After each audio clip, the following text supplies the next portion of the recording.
But if Goff wins, then would he have technically done more? If Goff wins this one game, we have done more for the Detroit Lions than Matthew Stafford.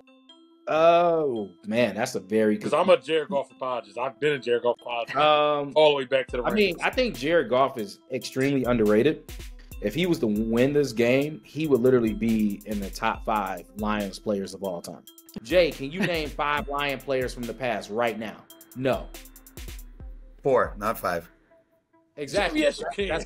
He's asking you because you're Grandpa Jay and you were around when they started. Yeah. Jamie when they were winning championship. He was a DB on the Lions. Jamie was the safety when Dick LeBeau was on the Lions back in the day.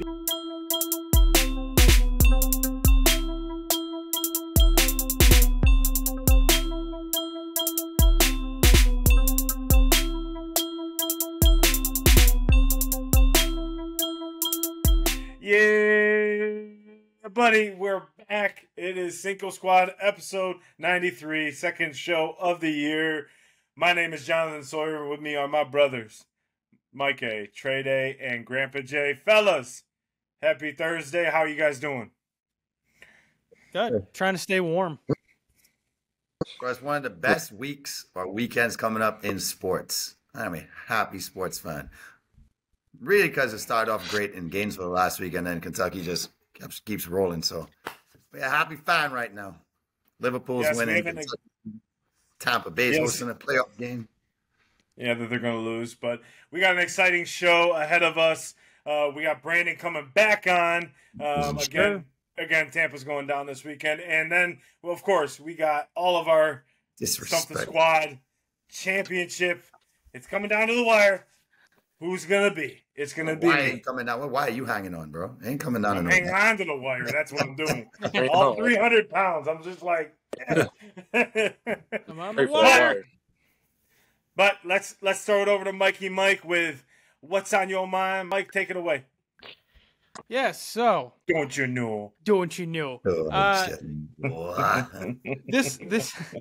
This week is inspired by a past Mike's mind. Everybody has loved and been commenting and liking the Connor McDavid Wayne Gretzky one. It's been probably my most popular one across our social media, and that's really cool. So I thought I'd do a double down this week and give you another fact that is as equally impressive in the world of Wayne Gretzky.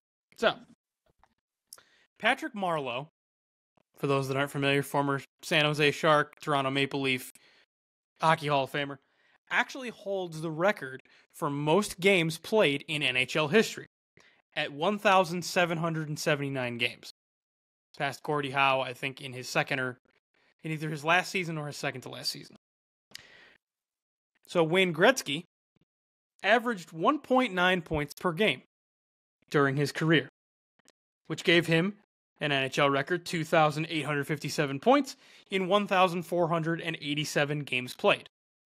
So, if Wayne Gretzky had played the exact same amount of games as record holder Patrick Marleau, he would have finished his career with 3,418 career points, Jesus. Which would put him 1,497 points higher than the next closest player, which is Jaromir Jagr.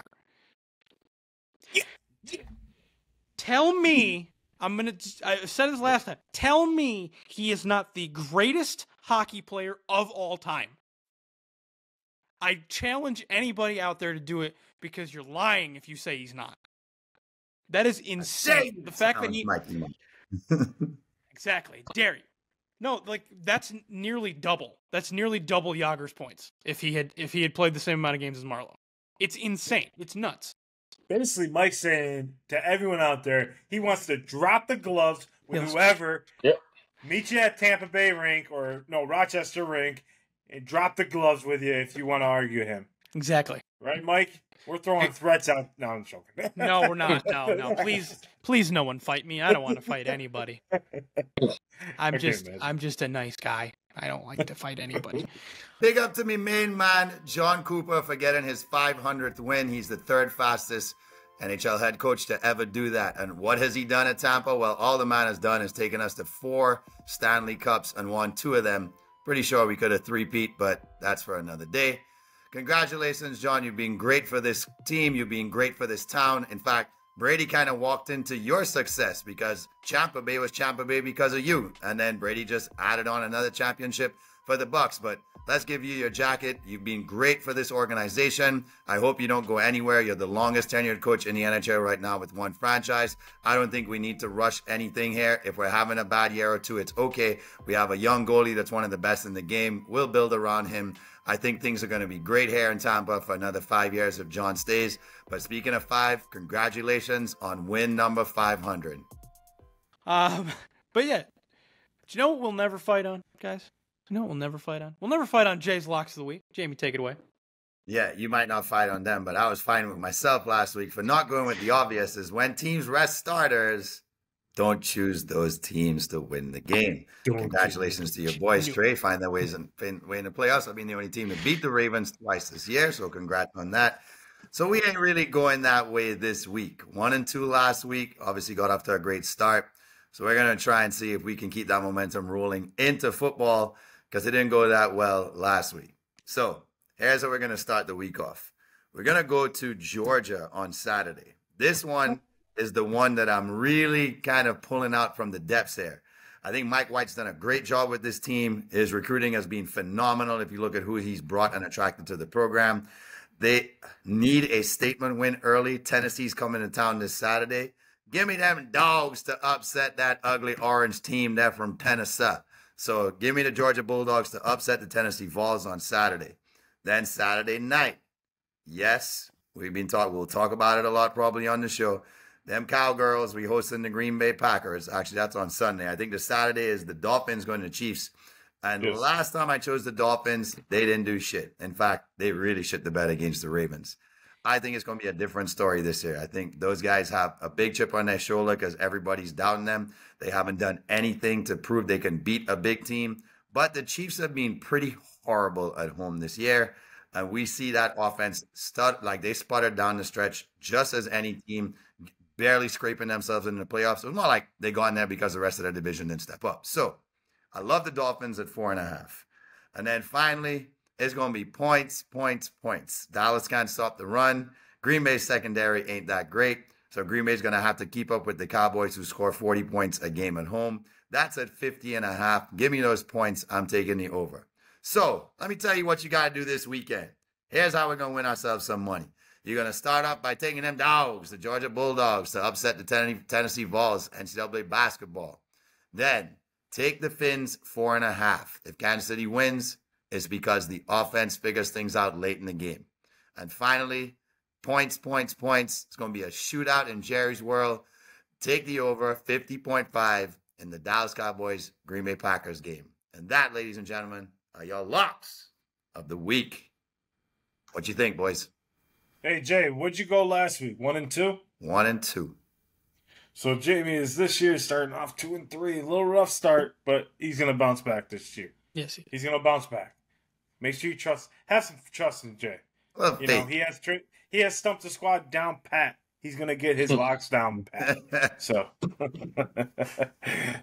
cable channels, you are all getting more and more greedy with all the streaming. Now, I'll say this first. I do have Peacock, so I'll be able to watch the game, but I just don't think this is fair for the fans overall. It ain't right. You got a lot of fans who don't have Peacock who now are being forced to have to go get Peacock just to be able to watch the game. Now, I know some people are going to jump in the chat and they'll say, well, why don't you just go get an illegal stream? You think your 75-year-old grandfather, your 75-year-old grandmother are going to be able to go figure out a stream? Maybe yours can, mine can't. My grandmother didn't grow up in that type of technology. She grew up in a depression, but my grandmother's a big football fan. Unfortunately, I had to tell her she's going to have to miss Saturday night's football game because she doesn't know how to get Peacock. She's not going to be able to get on there.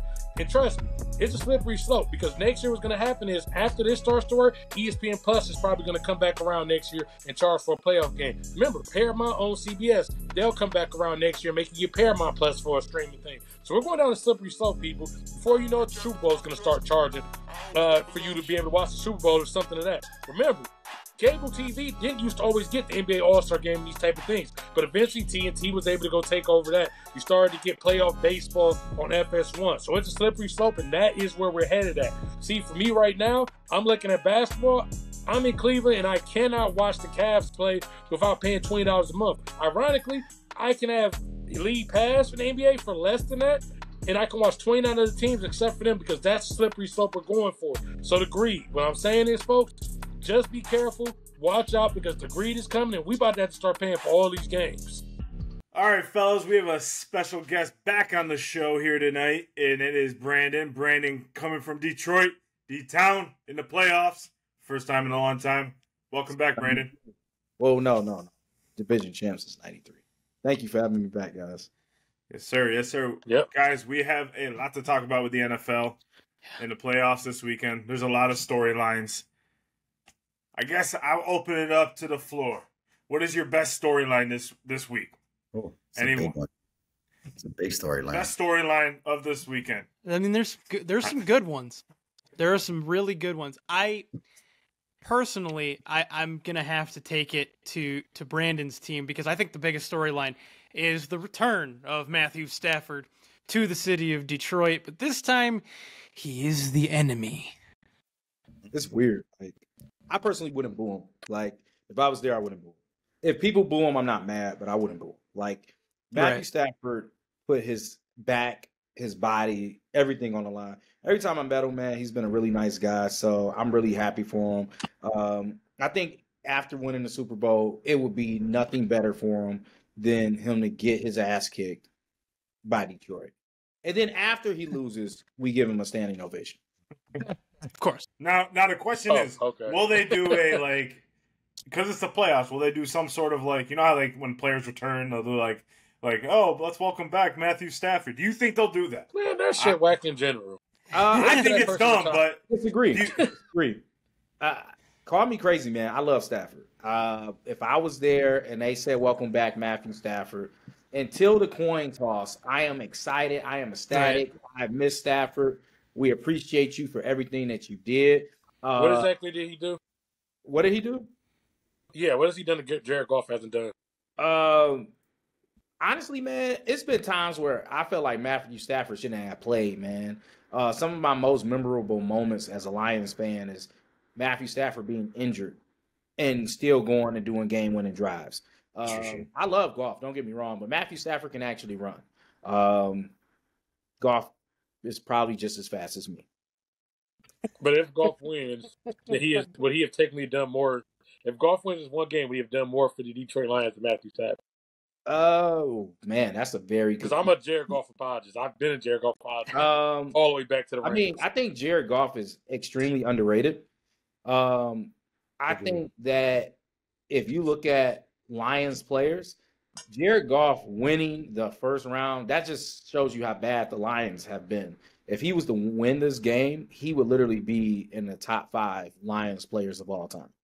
If he put the team on his back and he won, he didn't have a J.J. McCarthy type game, he balled out 300 yards, 3-4 touchdowns, only 1 pick or 0 picks, putting it all on the line. Yes, we would probably retire his number for the Pistons. And forget about Stafford, probably. I don't think that.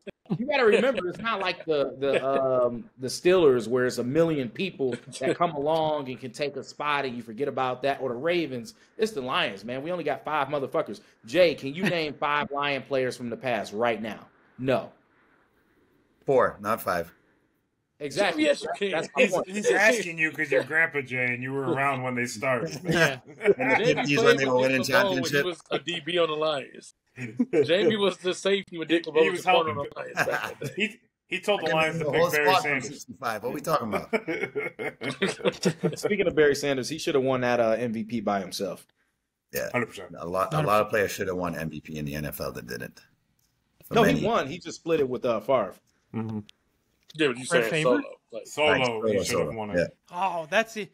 That documentary on Amazon Prime is amazing. Well, I did a little take on that. That was really cool to hear him talk. Because we got blew out when it came out. Every time something of Barry comes out, we get blown out. They should stop dropping shit of Barry Sanders. Do a postseason. Yeah, when we played the Baltimore, Barry Sanders shit came out. Yeah. Yep. So, Grandpa Jay, Yeah. Who's your favorite matchup of this weekend, or which one intrigues you the most? Well, nobody's making a big deal out of Tyreek returning to Kansas City. I guess the weather conditions might negate him having a huge impact on the game because the shittier the conditions, that kind of cancels out his speed. But I think of all players going back somewhere, I know Stafford Stafford's going back and they're going to praise him because he was the guy. I think Tyreek's kind of going back as the villain, right? It's like, why would you leave this? Why would you leave something where we could have won 5 out of 6? Like, why would you walk for the money? You know, Patrick Mahomes had restructured his contract for you. Quarterbacks have proven to do that in the past. I think Tyreek's going there with a big chip on his shoulder saying, forget you guys. Like, this is why you suck this year. Nobody can catch a damn ball. He's going to go out there, I think, and try and have a 200-yard game if he can, game script or not. You know, this guy's going to try and ball out. So I'm excited to see if Tyreek single-handedly puts the team on his back and helps the Dolphins come out there with a win. But he really didn't leave on his own. He got traded. Yeah. So it wasn't like he signed They in weren't free pressed agent. to pay him either. They weren't pressed to pay him, but it's not like he left in money. But it's not like he left in free agency. So I think if it was up to him, he probably wanted to stay in Kansas City. Probably win if he was still in Kansas City. He feels less wanted because they almost said we're throwing you on the trade block because we don't think you're the most important player, and he was the most important player on the offense. Yeah. He's the reason why Kelsey was Kelsey. We see now Kelsey has slowed down year after year without him. Whoa. I don't know if I'd say that. I mean, yeah, he was. Kelsey definitely slowed down this year. Yes, he this year, but last year was over 1,100 yards. The year before he was over 1,400 yards. I mean, slowing down for a tight end. Yeah, but Kelsey's going to continue to slow down. Do y'all think his best? Yeah, of course. It's 34. So bro, Kelsey's a wide receiver 1. He's not a tight end. Made the job easier. As he would have slowed down, Tyreek would have made the job easier for Kelsey going forward. Because now what happens? I get the double team Kelsey, who's slower because Tyreek's not going to take the roof off. So, that does affect him at the end of the day. Tyreek, look, y'all said that. Tyreek left and had 2 of his best years. So, it's with a lesser quarterback. With a lesser quarterback, too, right. It's even better. You know what the biggest mistake the Chiefs actually made was? It's not trading Tyreek. It's trading for Kadarius Toney. I told everybody. That this was going to work. Kadarius Toney was necessary for that Super Bowl run. Yeah, he was. He made some good plays in the Super Bowl. They may not have won the Super Bowl without him. He made some key plays. I mean, he sucked this year, don't get me wrong, but if you look at the Super Bowl run during the playoffs, one could argue that they wouldn't make the Super Bowl and win the Super Bowl without Kadarius Toney. He had some of the greatest memes this year, though. I'm not going to lie. Some of the greatest memes this year were from Kansas City. I'm pretty sure they release him, though, this year. Oh, yeah, 100%. They have to go out and get a receiver this year, Kansas, in the draft. But 100%. My biggest matchup that I'm looking forward to is give me the cheesehead. I'm putting it on. Fuck Dallas. Let's go Green Bay. Oh my God. And Dallas's season. Please. Yes. I'll be Gouda, provolone, sharp cheddar, whatever you want. Pepper jack, whatever. I said Gouda. I'll be Gouda twice. Let's go cheeseheads. Mozzarella so that it falls over your head. You know why I think Dallas is going to lose? It never happens perfectly. Like the NFL schedule, it never happens perfectly. Like, you're right. It only makes perfect sense for Philly to go against San Francisco. It only makes perfect sense for Detroit to go back against Dallas. Revenge game. It only makes perfect sense for what's the other one? Oh, yeah, that's it, right? For second round. Yeah. So somebody's going to lose. It's going to be Philly, it's going to be Detroit, or it's going to be Dallas. One of those 3 aren't making it out. Yeah, and if Dallas loses and Philly wins, actually Green Bay would go to San Francisco. Yeah. So that would be beneficial for me. I want to hold off playing San Francisco a little bit. Let's get some rhythm as the Birds. Let's go. But you're saying as a fan, do you think Green Bay would put San Francisco out? Because I think they get slaughtered anyways.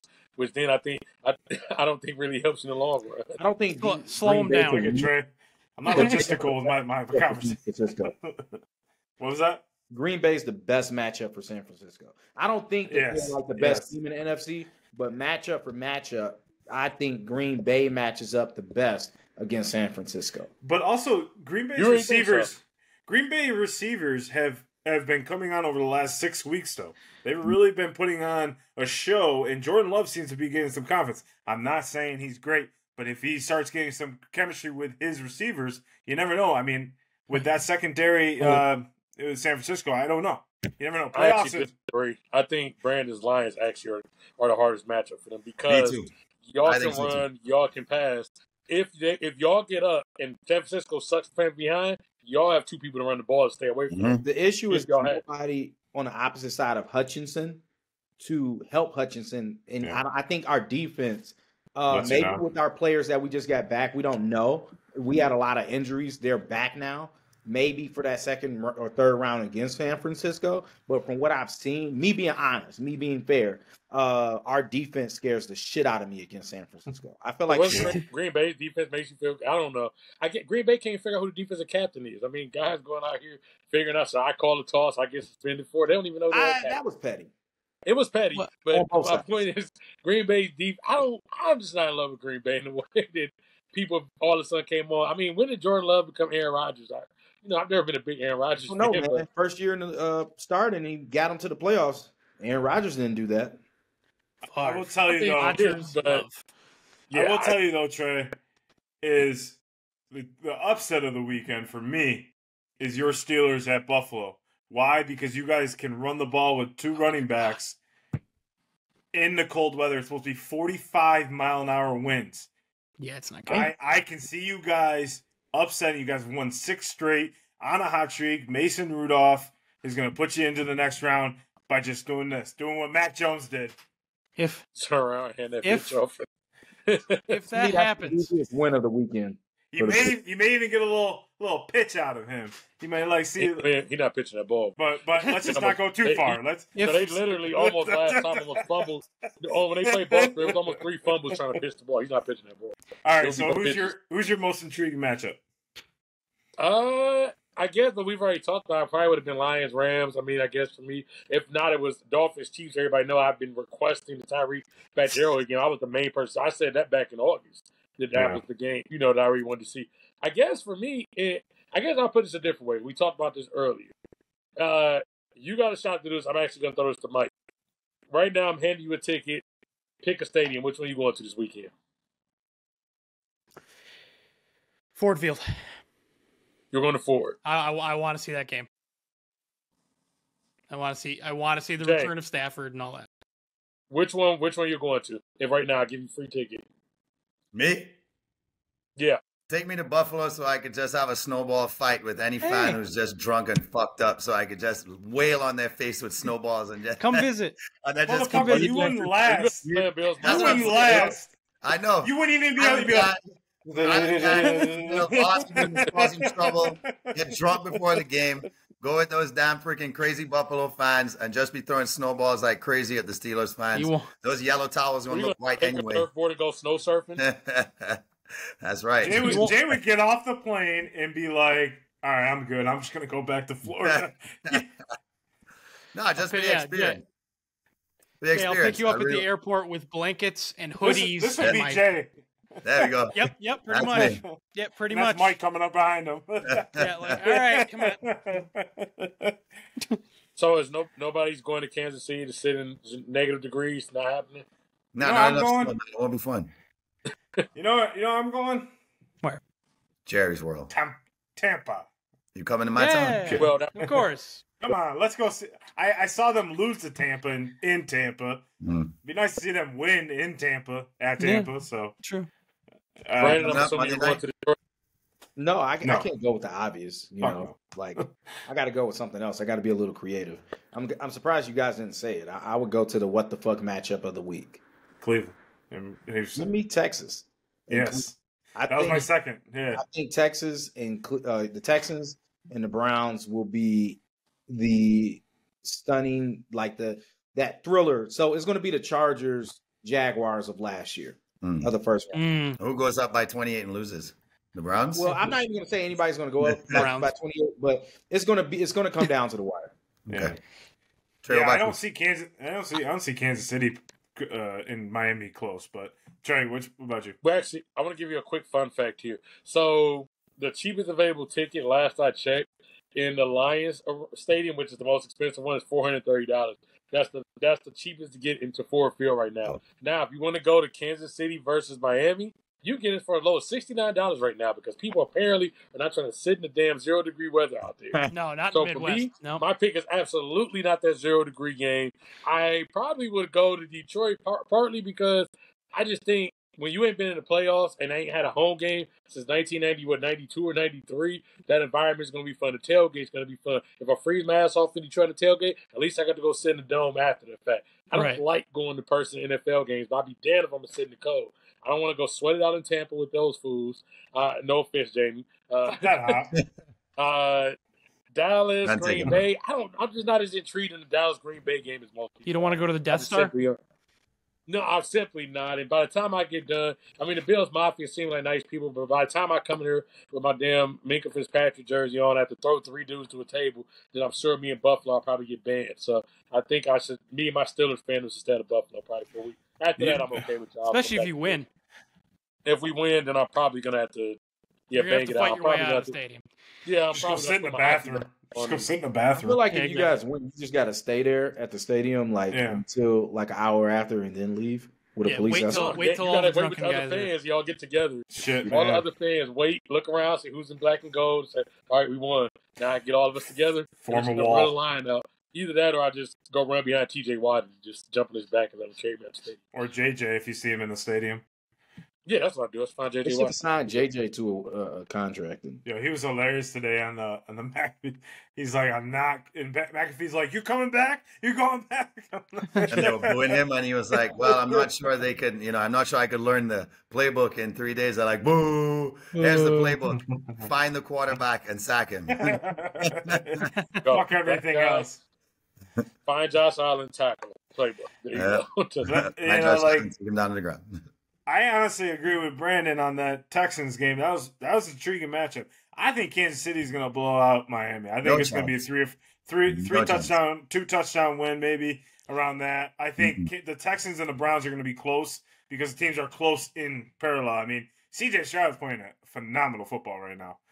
I'm very happy to see him actually progress as a player throughout the year and how he's done what he's done. But to Trey's point on the whole stadium thing, y'all hear about what happened in Miami last week? Someone died after the Miami Dolphins game. They got shot. They got shot and killed. Yeah, they got shot. A Bills fan. Bills fan got shot and killed after the game. And that's just fucking ridiculous, man. I get you're hyped about your team. I get you're excited. I don't even know if it has to do with the football, but I mean, it happened, and it's just terrible because I don't feel safe going to football games anymore. You know what? Lions fans are the nicest fans. We are the most respectful to other teams. Probably because they'll probably beat us, or that's how it used to be.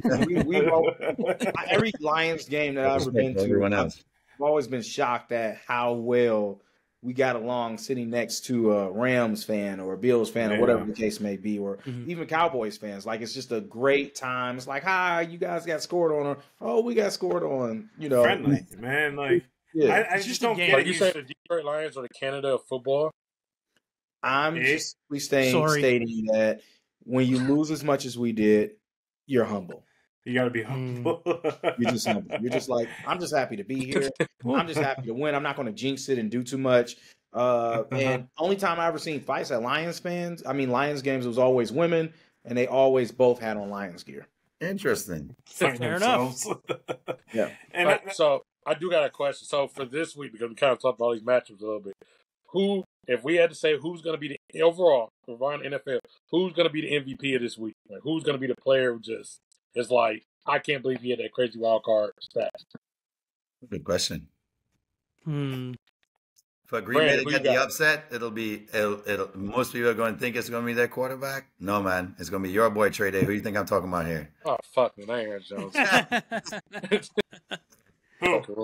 Aaron Jones. Aaron Here's Jones, why, though, because Dallas has proven that anybody can run. Anybody can run on Dallas, and so they're getting Dillon back. They're getting Jones healthy at the right time. Jones is the reason why people aren't talking about enough. Why Green Bay is so balanced all of a sudden.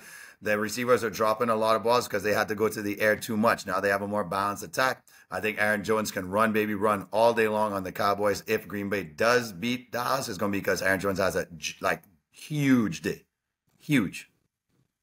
Yeah. I mean, I can see that, but they got the quad father in Green Bay, so you gotta get intimidation. I guess my guy would have to be C.J. Stroud. I think he's gonna be the MVP. I think he's gonna have a phenomenal game. I hate saying it as a Michigan fan, but as a football fan, I love the progression that he's made because he's had to deal with a lot of scrutiny coming from the Ohio State University all the way through here. He's been always talked down about. Bryce Young's a better quarterback. CJ Stroud can't throw past 20 yards. He can't read a defense. It's just been, and he's just been like, fuck you to get everyone. Everyone. What's that? Remember the last time I came on here?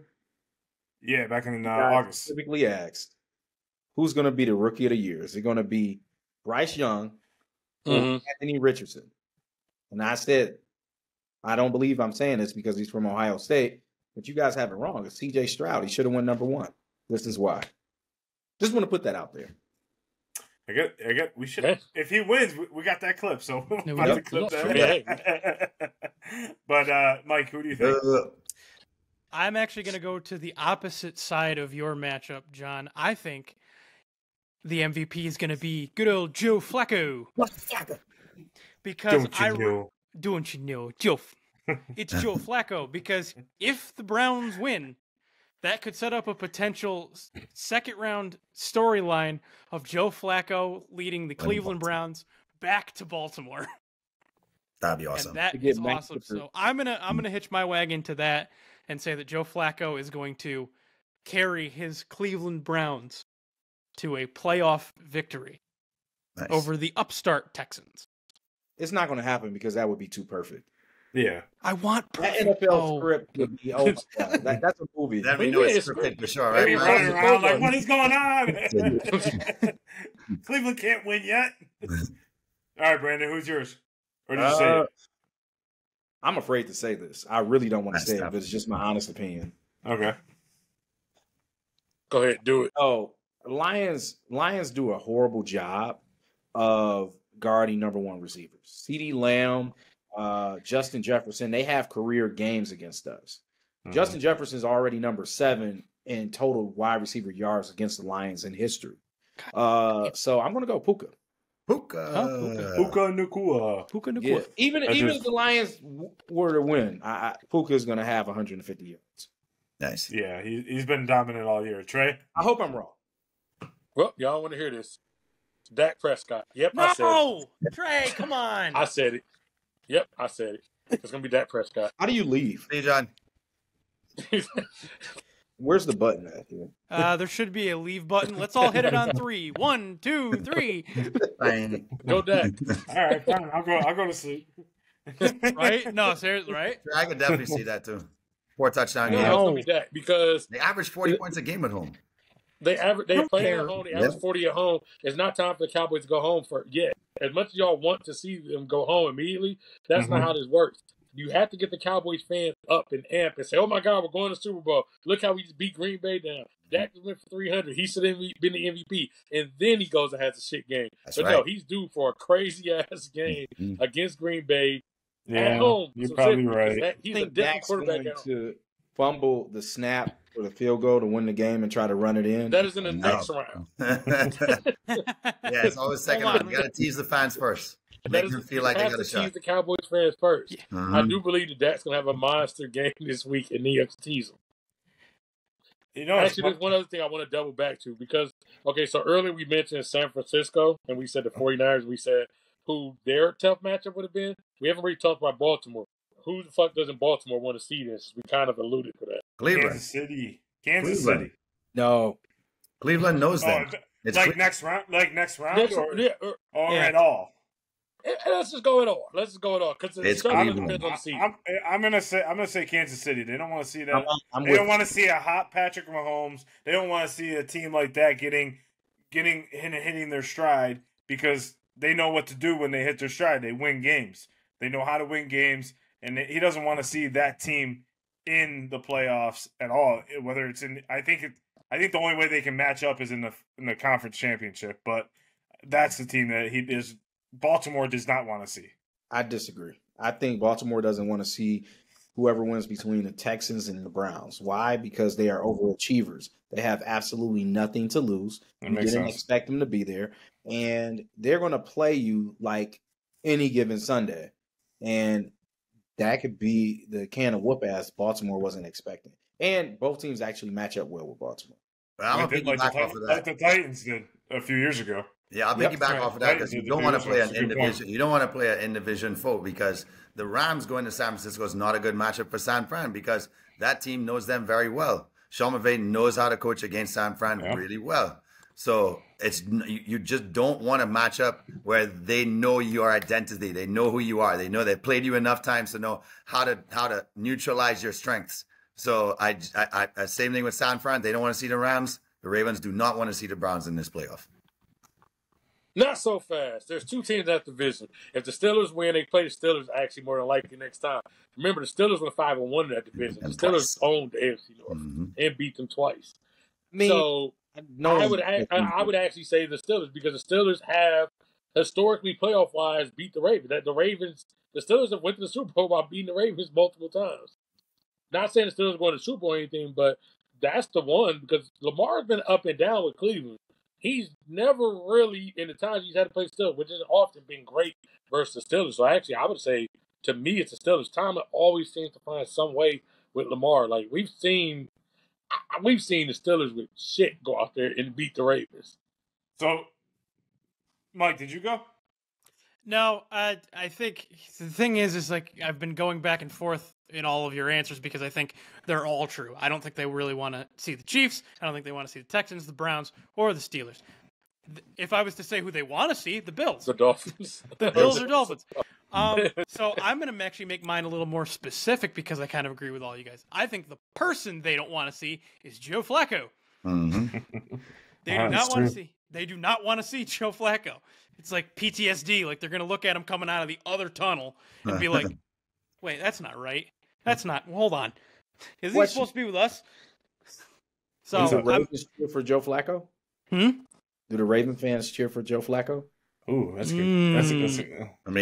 Okay, so I'll put it like this. To me, that's interesting. He has a better case to be cheered for than the whole Stafford thing about what he did. I agree. I agree. No, because Flacco won a championship there. Yeah. Flacco didn't really. He left because they basically didn't want him no more. They went and drafted. We drafted Lamar. They went to deep Super Bowl runs. Right. Look, at the end of the day, it's the playoffs. You shouldn't be rooting. You shouldn't be congratulating anybody on the opposing team. That is the enemy. I don't care if you played there for 30 years and then you come back, you coached there for 30 years, you are now on the opposite sidelines. You want to do that on week 1, week 2. You shouldn't be doing the welcome back. No, I don't want to welcome you back. No, I want to welcome you out. I don't even do it in week 1 or 2. Why can't we wait until people retire? That's what retirement ceremonies are for. We used to sit here and retire a jersey, have a night, hand out a bobblehead, and everybody's like, oh, this person went to the second round. Like, I remember, and this is different, that's very quick, but Isaiah Thomas for the fucking Celtics. Like, we need to give him a tribute. Y'all motherfuckers had Larry Bird, Kevin McHale, Kevin Garnett, Ray Allen, Paul Pierce, fucking Bill Russell. Y'all we need to fucking do a ceremony for Isaiah fucking Forget Thomas. About Bill Walton. I mean, they purposely they injured Isaiah Thomas. So. Yeah. People get injured every day. Larry Bird lost his fucking back for that team. Yeah, I mean, Ray Allen didn't get that treatment, and he won a fucking ring. Yeah, that's because he went to Miami. They didn't win the fight. Ray Allen, he got booed, and he came back with Miami. Ray Allen, I mean, the biggest to kind of segue to the next one is I think the person in the team that has the biggest question to answer is the Ravens. Because anytime they've been in the playoffs, as you know, last time they were in the playoffs 1 seed, to Brandon's point, they got beat by the Titans in an ugly game. Lamar has a lot to prove in the playoffs because yes, he looks like amazing on the field during the 1 through 17, but he looked like the 32nd best quarterback in the league. Playoff win in his career. 1. Correct. He did not look good, and it's not that. I mean, people always say he's very ugly throwing wise. He's not form wise good, but you got to win the games, right? And I feel like he has the receiving core finally to do so. Rely on them. Rely on your running game. Gus Edwards has been a blessing in disguise for them. You need to rely on them. So I think Baltimore has the biggest, point to prove is we are for real type of thing. Every other quarterback that you rank around him to say, okay, who are the top 5 quarterbacks in the league right now have all had overachieving playoff years. that Kansas City Buffalo game was a toss-up, one of the greatest playoff games of all time, because Josh Allen put the team on his back, and he embarrassed Bill Belichick probably more than anybody else ever in playoff history, when the Bills just made a melee of New England. Of course, that's post-Brady years. And then you look at what Joe Cool's already achieved. Of course, Patty Mahomes is legendary and is no sense right there. And then throw anybody else in the mix you want to be at the top of that part of top five. You could say right now with quarterbacks in the playoffs, Matt Stafford, because he has a ring. The first year in LA, he takes them to the Super Bowl. So, he does have a lot to prove, because all the other guys are ranking around him saying he's one of these top five guys. He's done nothing in the playoffs to prove to us as fans, especially the Baltimore fans, who are probably still sitting on the edge of their seat and wondering whether or not they're going to get Dud Lamar or Stud Lamar. Yeah.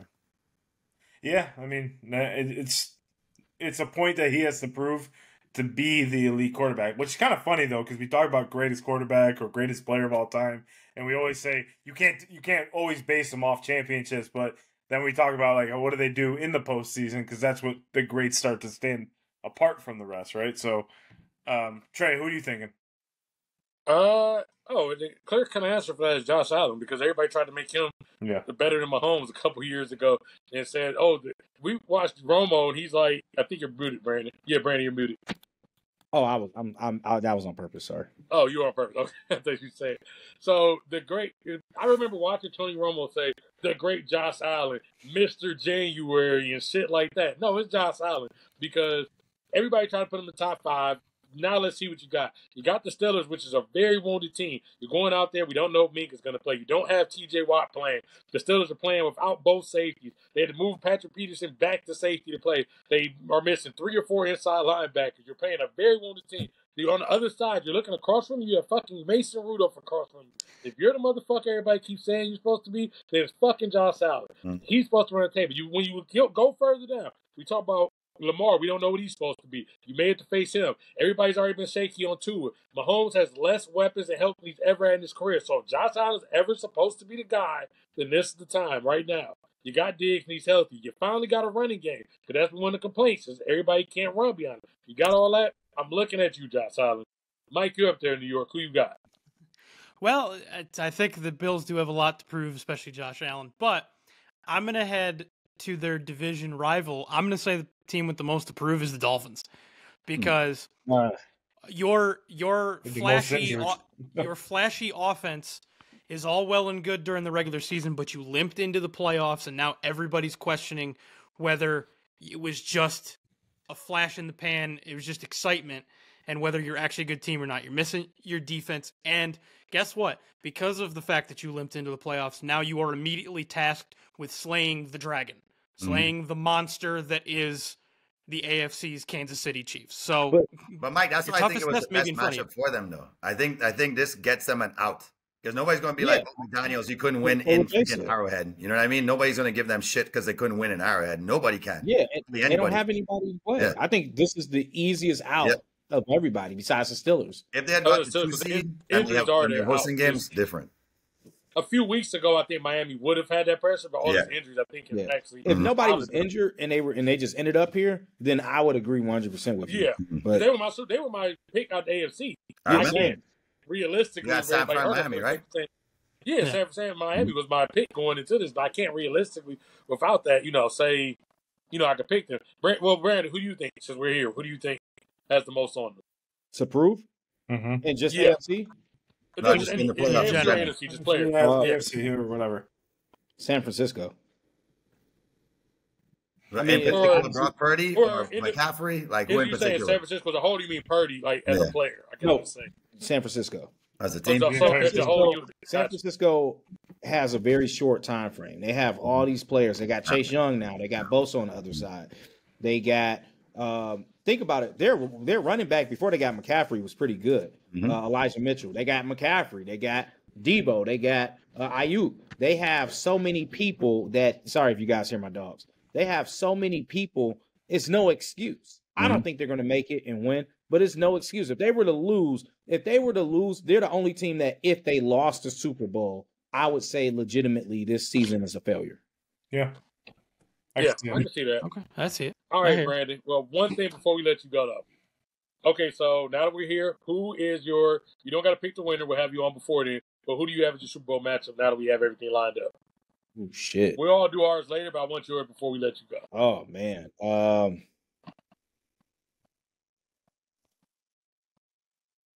Can I give you two No sets? pressure. You don't have to say Lions unless you want to. Yeah, I got to do two sets. My want for the Super Bowl matchup is Lions and Bills. That's my want. Because I think the Lions could beat the fucking shit out of them. What I expect is this is really hard.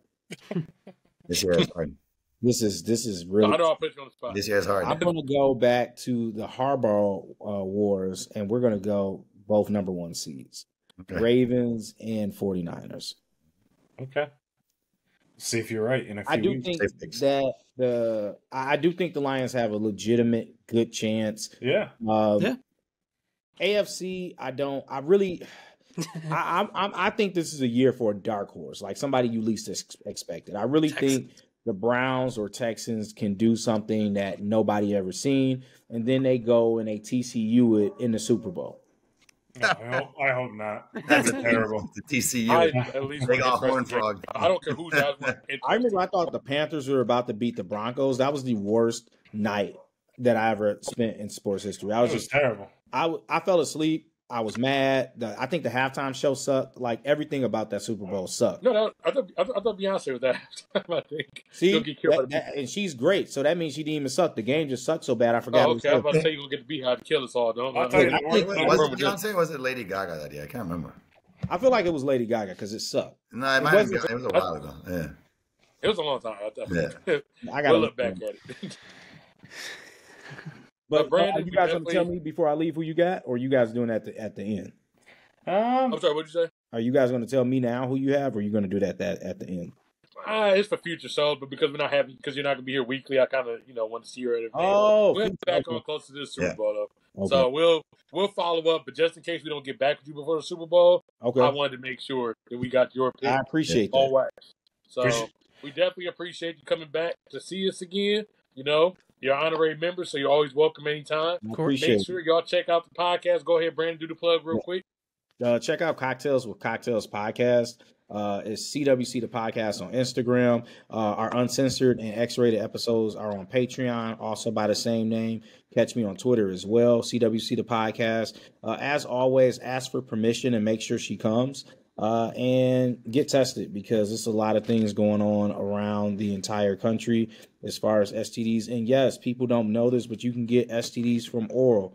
So if someone sucks your penis and their saliva gets into your pee hole, you can get gonorrhea. My wife is You don't want that. It's a good look. Thanks, bro. Yeah, Mike's like, God damn, that was I wasn't expecting that. I'm on Mike is like, gonorrhea note right now.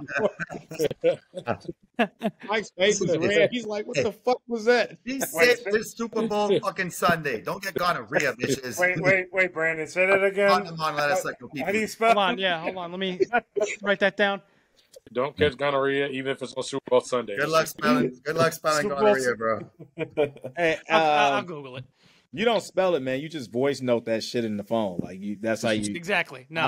don't- All I know is gonorrhea is GHO. I don't know anything after that. Yep. Is it even No. that? See, my I wife don't said know. that's not even how you spell it. I fucking- No.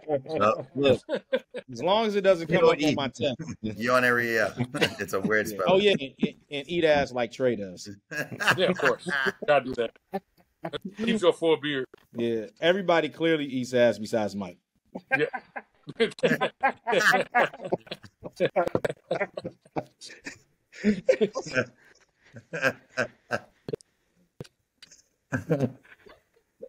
I'm sorry, I didn't even. Fair enough. No, that's fair enough. See, Mike, that's the key. Hold on. Before I leave, I'm going to send you guys some ideas that I found on dips and chips and stuff to make on Super Bowl Sunday. Nice. Oh, that's dope. Okay, Yeah, we can put very that on much. page. Yeah, see, I thought about you guys with that, but I appreciate you guys for letting me come on. Y'all Right. enjoy the rest of your show, and I'll talk shit in the group chat, which is hold on, I got to say the name of it because clearly Trey is a cheater. It is called what is it? Lamar Jackson for a scrub. Yeah, Tyron Williams, what a bum. Yeah, that was actually a pretty fair trade. I told people that at the time that dude was balling. I really sat here for 45 minutes and thought on that trade because I'm looking like this guy's stats is actually crazy. And he won fantasy, so I'll shut Pride the of fuck Notre up. Dame. Until All right, next fellas, year. have a good one. Thank you for having me, fellas. Again, Cinco Squad. Shout out to y'all. Man the fuck up. Man the fuck up, Ohio State. Yeah, Trey, I see you over there trying to keep your face straight. Man the fuck up, Arthur Smith. Man the fuck up, NFL. I'm going to start down this list. We're going to work our way around. So, Ohio State. One, man the fuck up. You focus more on Michigan knowing the plays than actually running your own plays. That's why you ended up in the predicament you ended up in. I mean, you guys didn't even win your bowl game. That was disgusting. And I don't even like college football, but because I'm here and Michigan is, national champions, I'm going to go there. Now, we're going to get to Arthur Smith. We need you to man the fuck up. The reason why is, Arthur, if you put that energy that you had with Dennis Allen at the end of the game into your game plan, you guys not only wouldn't have been blown out, but if you would have did it throughout the entire season and actually used the offensive weapons that you have, you might still have a job. Man the fuck up, Arthur. And only be like an offensive coordinator moving forward. You clearly can't handle being a head coach. Last but not least, man the fuck up, NFL. Detroit Lions, you see it right here on my patch. At the end of the day, you guys fucked up, and you had a moment where you could say, you know what, we fucked up. The refs called it wrong. They misinterpreted that these two big white guys actually don't look alike, and they had on different numbers, but they didn't do that. NFL, they should man the fuck up. The only reason I'm going to let the NFL go is because I love Stafford, and I would like nothing better than for us to beat Stafford in his return to Detroit for our first playoff win since 1993. Well, thank Brandon for coming on. He's going to be on more over the next few months. And then, of course, we're going to have Idris, our other special guest host as well. Thank him for coming on. Make sure you go check out his podcast, Cocktails with Cocktails. We'll put that in the description. But, fellas, as the Michigan Wolverines are at the top of college football right now, EA Sports is not right now because they were supposed to release their title, their release date, and when they're going to do stuff on the national championship game. But that brings up a good question. Who should be the cover athlete in the game that's been gone for 10 years? Who should it be? Grandpa Jay, throw it down to you. So I'm going to throw a big curveball here, and that comes up the announcement that came out late this afternoon. I think they're going to be bold and say, let's put Nick Saban on the cover. He's only been the best coach in the game over the past 10 seasons. I think it would be a great tribute to him to have him on the cover. Roll Tide, Roll Nation would obviously want a piece of that. I think it's a pretty fitting way to honor him as well with his success in the game. So I don't know if you guys were thinking all athletes here, but of course my answer changed. I did have an athlete in mind, and hearing about the Saban news, I was like, well, maybe they're gonna reconsider this and say, let's just go ahead and put Saban on the cover. And I don't have any problems with that. I think it would be a smart thing to do. I think if it came out last year, they may have bought into the hype and put Dion on the cover. You never know, or Dion and his son, which would have been pretty kind of cool to do that with father and son. But I think, of course, you could pick anyone over the past 10 years. It could be Cam Newton for all we know, right? Because Cam never got his. But I think it's going to be Nick Saban, and I'm going to listen to you guys because I don't want to say the athlete in case you guys have that too. So my choice is Nick Saban. Who's next? Who wants to know? Going off the board here. Y'all probably want to pick this, but I'm going to pick the person who swung the entire college football season. Jordan Travis, that's who should be on the cover. Because apparently, according to the NCAA voters and the committee, Jordan Travis might have been the most influential player in college football this year. It all came down to the reason Florida State didn't make the playoff was because Jordan Travis. So let's honor Jordan Travis and give him the damn cover because we never got to live. He didn't get the Heisman. He didn't get to play in the playoff. We didn't get Florida State to actually play. We didn't get a real Orange Bowl because Jordan Travis wasn't there. So damn it, Jordan Travis must be more impactful than Marvin Harrison Jr. He must be more impactful than Caleb Williams. He's more impactful than Shedeur Sanders. He's more impactful than Blake Corum or any of these people because apparently he must have been more valuable to his team than anybody because that's why they didn't make the playoffs.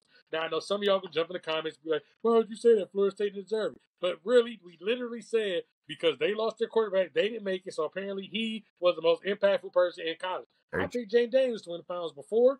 I picked him to win it doing the Heisman. But the committee told us that Jordan Travis was the most important player in the playoffs. So damn it, it should be him on the cover. Mike. So I kind of have also an off the board pick in the sense of I think it shouldn't be one person. I think it would be really cool if the cover wasn't a collage of the 10 Heisman Trophy winners since the game last came out. I think that'd be a really cool way to pay homage to those guys, like you said, Jay, like Cam Newton, that didn't get their cover. They never got a chance to be on the cover of this game. Okay, cool. Everybody together will honor the last 10 years of college football that we haven't gotten a chance to, and we'll put, and we've seen EA football covers before, whether it be Madden or college football back when they put the game out. They could put together a really cool looking action collage of all the players. So I think that's what they should do. Yeah, a little montage. Kind of like the Justice League or something. Exactly. The Legion of super quarterbacks. And those quarterbacks that did and Derrick Henry. Well, they'll have to put Derrick Henry on the back because he'll take up the whole fucking front. He's the back cover. But everybody else, the other 9 can be on the front. Corner. Little Devontae can fit in the little corner over there. Yeah, right. Hey. I'm here too. But yeah, John, what do you think?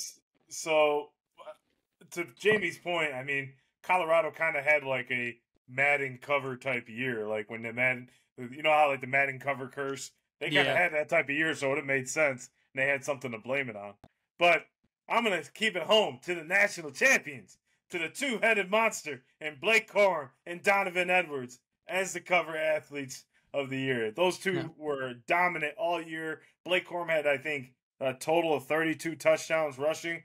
Incredible. And then Donovan Edwards is a secret dark horse that shows up in big games, and he's done it every year the last 2 or 3 years.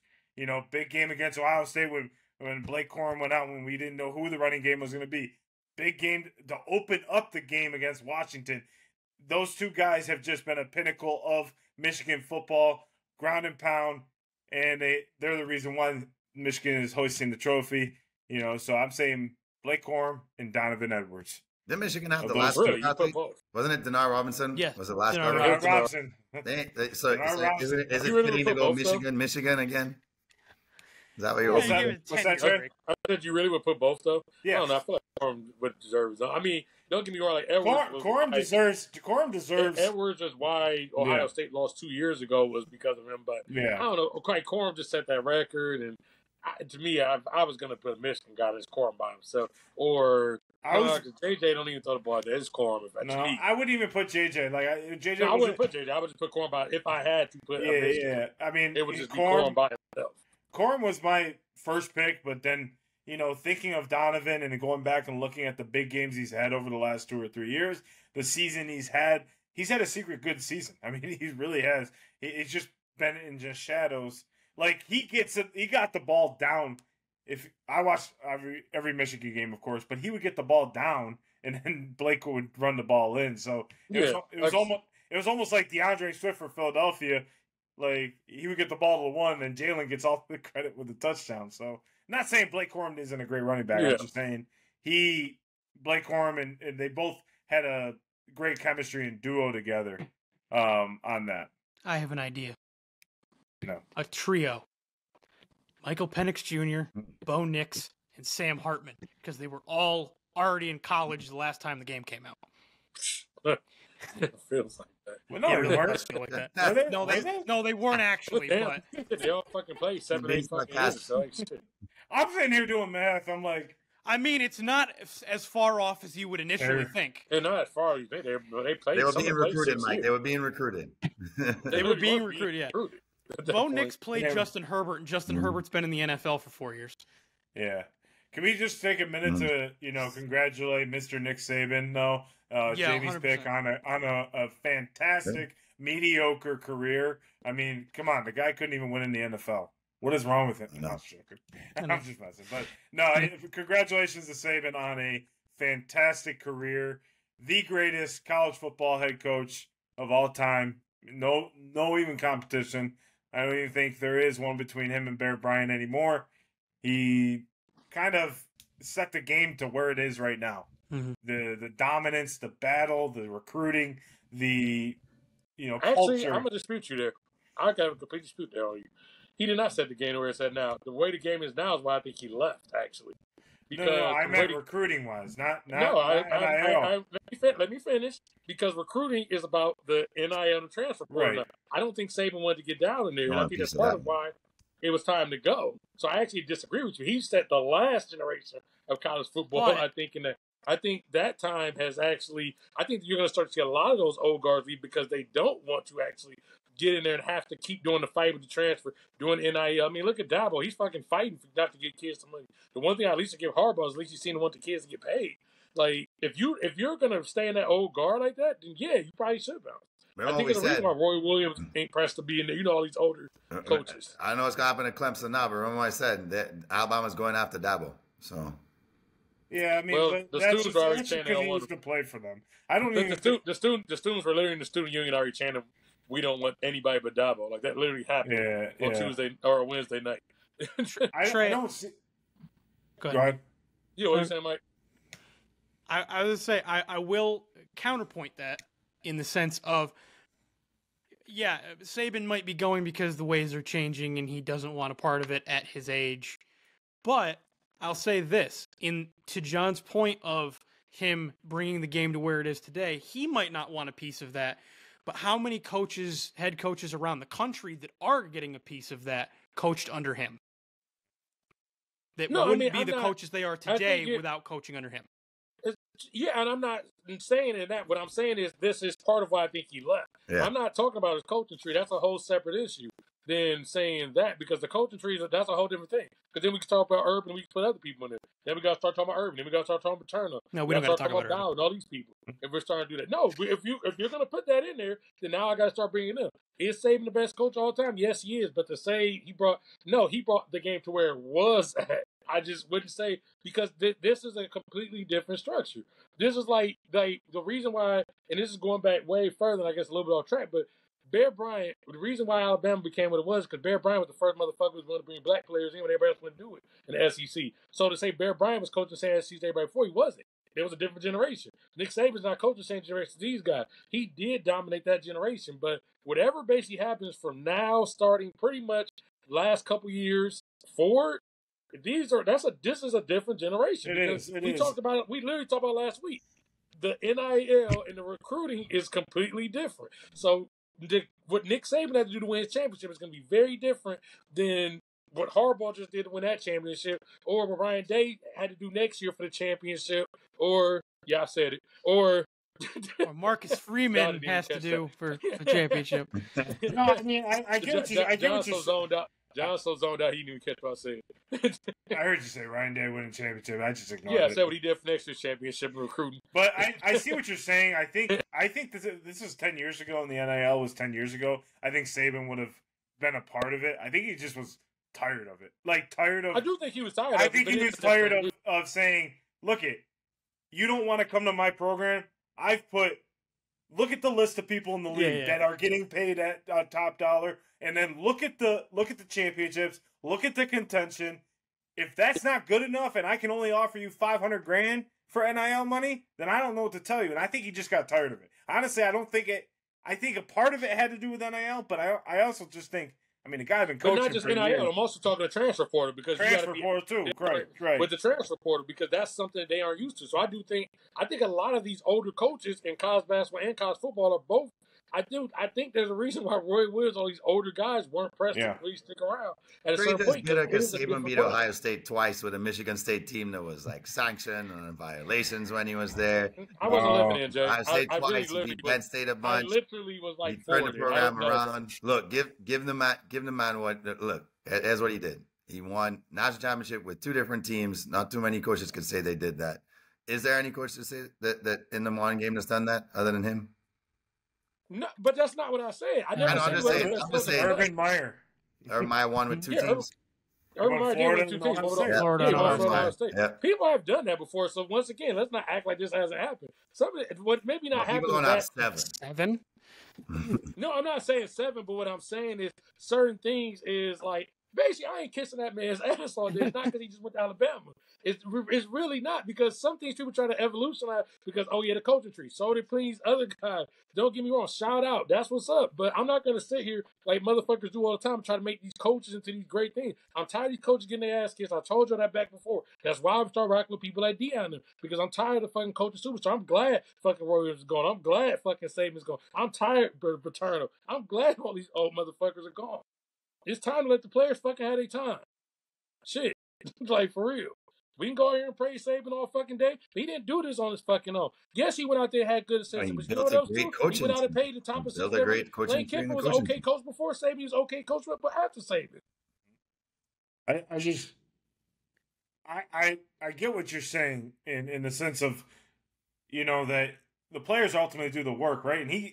But I think he's also a coach that has always been backing his players in the media when they get scrutinized, when they get, you know, to a point to other coaches do not. I just have to give my respect to him as a coach for who he is as a coach for Alabama, as a coach in general, who he is as a leader on that team, and what he's done. Because everybody that's been in the NFL and in the league has always said they always have the utmost respect for him. And then he's ultimately giving guys chances too. Like he talks about a guy from Michigan State he could have suspended that ended up not suspending him, making him learn. And then obviously there's been situations that's probably happened that he suspended guys for rightful reasons. But, you know, realistically, I got to give my props to him regardless of anything, because, you know, he has much success, and his team was playing for the college football playoff, and this was not a good Alabama team. I don't give a shit what anyone says. This was not the four best teams in the college football this year. Georgia should have been in that college football playoff, and maybe there's a different story. I don't know. But you know what? As Michigan wins, go blue. All right, clap the statement if you appreciate it. Boo. Boo if you don't. I appreciate it. He appreciates it. No. He's not saying no. Trey, I was hoping you would boo him right there. The moral of this episode is that Trey hates Nick Saban. No, he doesn't. No, he doesn't. That's the name of this episode. Trey hates Nick Saban. Hey, that's cool with me. Give the athletes their due. Well, No, you all right? yeah, no. I was gonna. You like, Was that a brain glitch? No. I thought we were about to move on, so I stopped the point I was about to make. So before. All right. Pretty good. Yeah, I thought you were about to talk Yeah, about I am. No, I'm waiting for everybody to stop laughing. I can't. Every time you freeze, you're gonna laugh. Before we move on, I did want to make one more point that always stand out for me about Nick Saban, which is just from last season, and that's when they lost and their season was over. They had the post-game press conference with him, Bryce Young, Will Anderson. Understandable, best offensive player, best defensive player, and Nick Saban. They asked the reporters, because it's the student athlete, so the reporters asked Bryce and Will Anderson, you know, the questions that they're going to ask them first while Saban's there. And then we're going to let them go. As the two of them stood up, Saban put his hands on both their chests and asked them to sit back down. And before they continued the press conference, before, you know, Saban got asked the questions that, you know, he doesn't want to answer because no coach wants to have to answer some of the dumb questions that these reporters ask, he made sure to specifically praise the two of them, and not just for what they had done on the field in their time with Alabama, but also what they had done off the field, the kinds of people they were. And to your point, John, of always backing his players in the media and being, you know, a good Saban's that is the epitome of Nick Saban, is that he's a coach that perfectly, I think, melded together at the college level, being the old school, tough, like grind it out, I'm going to work you to get the most out of you coach, but also being a player's coach, being somebody that not only do you want to play for Alabama because of the prestige of all the championships and all the NFL people he's developed, but also he's just a guy you want to play for, the type of person you want to play for. And so that's what always is going to stand out to me about Nick Saban as a coach, is that he, in that moment where he could just let these guys go and, you know, get on his soapbox and, you know, be frustrated and or give one-word answers and or do whatever he wants because he's Nick Saban. He can do whatever he wants in these press conferences. He took the time to make sure that everybody there understood who Bryce Young and Will Anderson were as players and as people. And that will always be impactful.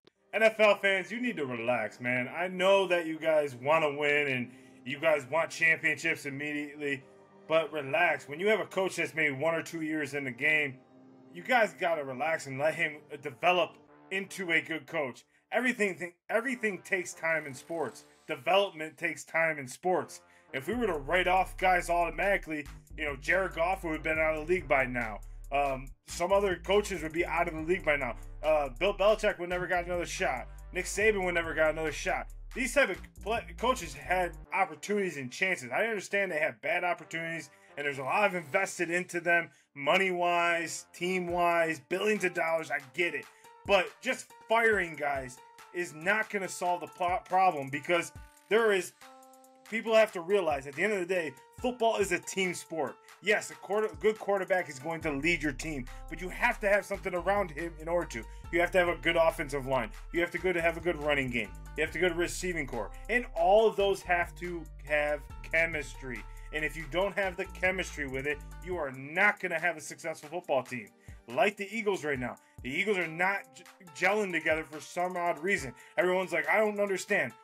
Why are they not having a good year after last year? The reason why they're not is because this is the National fucking Football League. This is the best of the fucking best. And the reason why they're not playing well is because other teams got better. San Francisco made it a point to go get better. Every team made it a point to go get better. When you have a year of film on a player like Jalen Hurts, you're going to study. You're going to put a spy on him. You're going to do everything you can to disrupt him in any way possible. So for NFL fans and fans in general of your sports teams, relax. The first notion for everyone is to fire.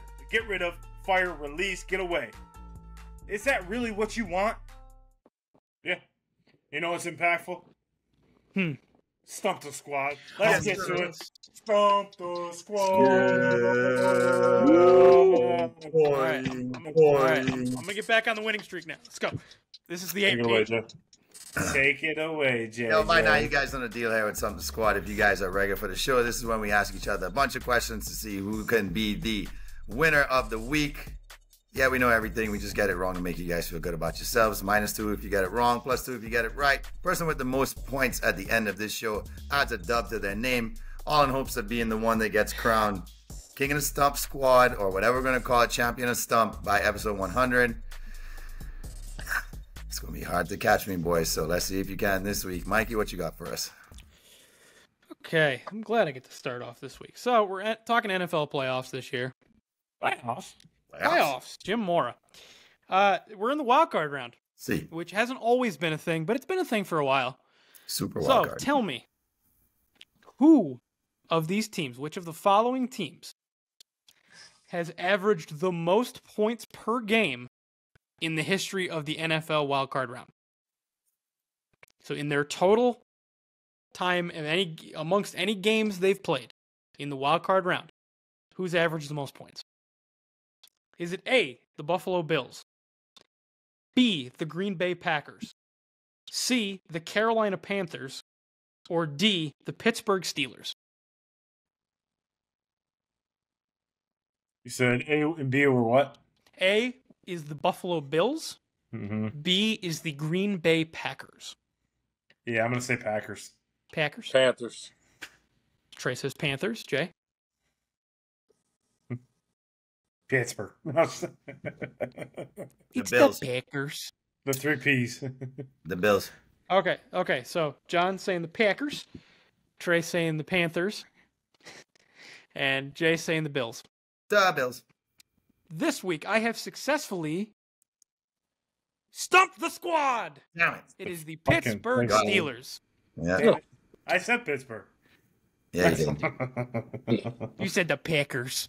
Packers. And you I knew that know was a it. trick question because we're all thinking the Steelers win the division a lot, Don't so you? they wouldn't be in the wild card, but whatever. Exactly. You think so, but yeah, it's the Pittsburgh Steelers. Yeah, all card. And I forgot the Packers had a bunch of 1 seeds, so that makes sense.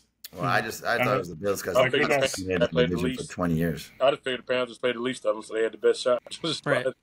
If they Oh only yeah, been they there, just have like two they only have 40-point like two games. So. pairs. Yeah, that's my Yeah, guys. Well, yeah. They only got Well- so many shots to do this. Since the answer is the Steelers, I'm going to pass it to our resident Steelers fan. Trey, what you got? Okay, back to the NFL playoffs since we're here. In the history of the NFL, how many people total have over 1,000 career receiving yards in the playoffs? So 1,000 yards, 1,000 playoff receiving yards. Okay. How many people? 7, 11, 17, or 21? 11. Why are there two answers with 7? All right, 7 for John, 11. 11 for Jay. 17. 38. Mike's going 17. Yeah, so today I have successfully stumped John and Jamie. Damn. The answer is 17. And he comes out to an early lead. Yep. We have 2 active players. We have 1 player who actually may eclipse that this weekend. Julio Jones is 30 yards away. Oh, let's go, Julio. Get him the ball. Yeah, he is 30 yards away from me. He may be the only actually, receiver. possibly 2, maybe. All right. Possibly 2, They're definitely but going to run hopefully at least 3 plays to him for over 10 yards to see if they can do it. There's 3 that are Let me on see. range. Julio is 30 yards away. Devontae Adams is 90, but he's not in the playoffs. Diggs is 164. So a monster game versus Steelers, or to make it to the second 2 round. games. Right. Diggs also may be able to find his way into it. So we may end up having 2 more. Is Right. Tyreek Yeah, already there? Tyreek and Kelsey are the 2 active players That Okay. makes sense. that are over 1,000. That makes sense. I figured they would be. Yeah, no, as I said, players, not receivers, and Kelsey is actually Yeah. number 2 historically. Wow. Well. All right, Trey. Who you want next? Can't stop the momentum. Let's keep Jamie down. Jamie, Thanks, bro. let's keep him down. All right. So, can you guys tell me in what was the last year that the regular MVP was also the Super Bowl MVP? When is the last year this happened? Was it 1999, 2000, 2007, or 2018? 2000. No, wait a minute. 1989. So the 4 options are 1999, 2000, 2007, and 2018. The last time the regular season MVP also won the Super Bowl MVP in the same year. Say that again one more time. Sorry. The question, or what do you need? No, the answers. 1999, 2000, 2007, 2018. 2007. 99. Wait, when we say that year, there's That's a technical what I'm question. thinking. Do we say they received the award in that year, or was the Super Bowl in that year, or when do we say that year? Well, you know how it works. That like this year is the 2023 season. It's the 2023 Super Bowl champion. So 1999 season. Okay, well, I'm staying on 99 then. Yeah. So 99 for So- you, 99 for John, and Mikey. What are you? Wait, hold on. That may change it. Yeah, I was thinking something different. Sorry. That may change it. Right. 99, 2000, So- 2007, 2018. So we're going. This is the season that started in 2007. If I were to go with 2007, Right. okay, that's 2007. not it at all.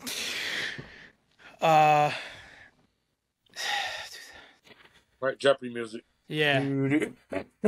I'm gonna go 99. So John, you changed your answer officially. No, I'll stay with 99. Anytime I change my answers, it was wrong.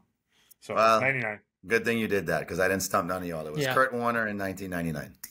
I knew it was Kurt Warner. That's why I asked you the technicality, because Yeah. 2000 would have been the Ravens, but if he played that game in 2007, Brady loses to Mike's boys. Uh-huh. Yeah. And I knew it wasn't as recent as 18 because I had a Stump Squad question about that. See, I was thinking- And Aaron Rodgers I do. was it.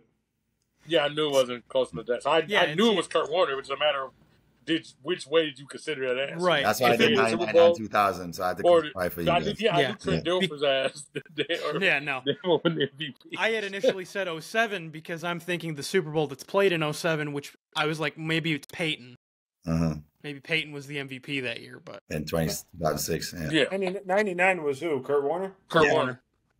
Yeah, Great Which show I on wanted time. to do that fact was an Yeah. answer. Yeah. Yeah. All right, John, take us home. All right, so I have an official E next to my name. I am eliminated from the Stump the Squad playoff because I am at -2 with Mike at 4. Trey is the only one that can catch. at this point. So my question is, the Cardinals, Arizona Cardinals, have the longest playoff drought without a win. How long was it? 51, 48, 45, or 40? Years? Yes. What was the numbers? 51, 48, 45, or 40? 48. Trey, 20. Mike? 45. Mike? Grandpa 41. I didn't say 41. I mean 40. 40. Whatever the closest one to 40 is. 27. What? Two. Black 32. Black 17. Let's go. Well, I was have better. successfully stumped. The squad is 51 years Jesus. from the years of 1947 to 1998. They didn't win a single postseason game. And That's why I just went high. and this week's champion of Stump the Squad and still alive is Mike with his 4th win. Mikey. And so begins the 8-show run. Once again, I'm back. Maybe. So I said that last time and then I We have won. 6 shows. Yeah, they lost like 5 in a row. We have 6 shows, Mike, until the final one. So the score is now Grandpa J at 10, TreyDay at 5, Mhm. me eliminated at 3, and Mike at 4 now. So Mike's at 4. I'm sorry, flip that around. Mike at 4, me at 3 and eliminated. So You're a negative 3. I'm -3. Just keep going back. Well, you got down. Michigan, so You just keep going got back. that title. So it was bad enough that the Giants shit the bed and didn't make the playoffs after a great year last year. But now, Wink Martindale's gone. Mike Kafka's pissed off. They fired half the assistants. What the hell is going on right now? Dayball, you were coach of the year last year. What happened? It was a well-oiled machine. You won. You went to the playoffs and won. Like, I don't understand what happened between then and now that makes your coaching staff hate you. And you hate your coaching staff. Is this some kind of power trip? Do you think because you won coach of the year in your first year as a head coach that you have the right to overstep on everything, take all play calling away, tell Wink Martindale how to run a defense? I don't blame him for walking out, and I don't blame everybody for being pissed off at you. And if you're not careful, you're going to get fired because this is ridiculous, man. Yeah, that Can't win counts as them all. something. Should we give him a point because Michigan won? Yeah, I'm okay. I'm No, not I don't eliminated wanna- then. If I get a point, I'm not eliminated. For everybody's team that wins the national championship, you get a point. All right, so My other ones count then? no. Well, fellas, this is a great show. Great to have Brandon Yes. on. We are 2 weeks into the year. I can't believe it. It feels like the year's going by fast already. Oh. So, any final thoughts heading into the weekend? I know Jay's going to blurt something out about Liverpool and Kentucky. Go ahead. I'm right. I am. Calipari about to get his 400 win on the road against A&M. Let's go, Kentucky basketball. 400 win at Kentucky. You were on the ropes last week. Florida had you guys, but you guys pulled out the win. A dub is a dub, man. You guys were down most of the game. You guys pulled it out though. Pulled it out. A lot of upsets last week. That could have been. A lot of upsets this week. Purdue again. I know. They're not good at home. I mean, they're not good at away on the road. Purdue and who's the two? Purdue lost and who's the two right now? The 1 and 2 lost yesterday, didn't they? Last night. Arizona or Kansas. Arizona. Or Houston. Houston lost. Houston lost. Yep.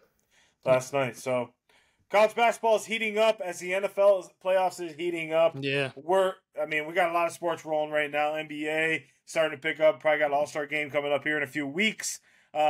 Make sure you guys are tuning into our socials. We're posting daily at Cinco Squad Pod 05.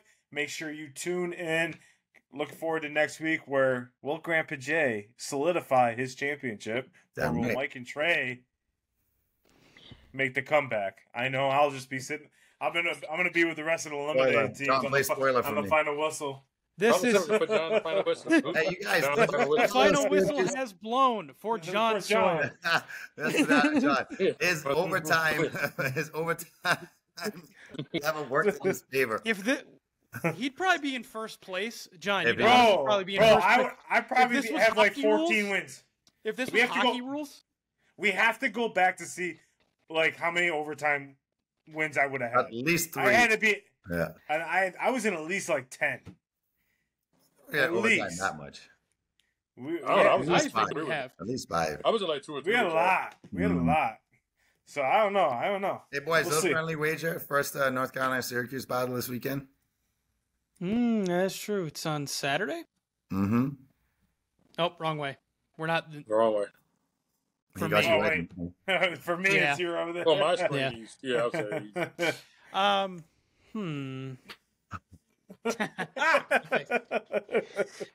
Mike, Yes. you gotta wear an orange shirt next week, and John, you gotta wear a blue shirt. A TFU find in North Do I Carolina blue. wear- I do I think light wear- blue. do I have a go get it? Carolina blue shirt, but Ooh. I mean, I can go get one. I can easily go get some Syracuse. Wager. And wear the other team's colors for the next show. Yeah, I'll wear North Carolina gear. I like Carolina blue anyway, so it matches Okay, my yeah. eyes. Yeah. Yeah, Y'all win, I'll Michael, you win just orange. gotta bite into orange through the skin and all next week. Start the show. Oh yes. What do Okay. I gotta do? Butt heads with a ram? Yeah, Trez. No, you have to put tar on your heel and be stuck to the ground during the whole show. I'm sitting. Yeah, chug, but a, Four. chug the I glacier. don't know. Chug the glacier Gatorade. Yeah, chug a glacier.